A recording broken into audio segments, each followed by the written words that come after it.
মোৰ কৃষকবৃন্দ অল অসম আমাৰ মাছৰ চিট আমি ছাপ্লাই দিওঁ। তো যিকোনো উন্নত মানৰ চিতলৰ চিট পাব আমাৰ ইয়াতে। চাওক আজি আমি চিতল মাছ ধৰি আছোঁ। এয়া হৈছে তাৰ দৃশ্য। আমাৰ তাত যিকোনো মাছৰ পোনা আপোনালোকে পাব।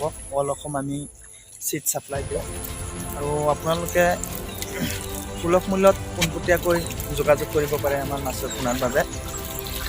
মধ্যবিত্ত দালালৰ পৰা দূৰত থাকি পোনপটীয়াকৈ আমাক যোগাযোগ কৰি আমাৰ মাছ ক্ৰয় কৰিব পাৰে।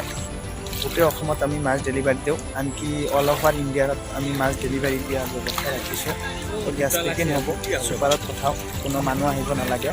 সুলভ মূল্যত আপোনালোকে মাছ ক্ৰয় কৰক আমাৰ ইয়াৰে পৰা।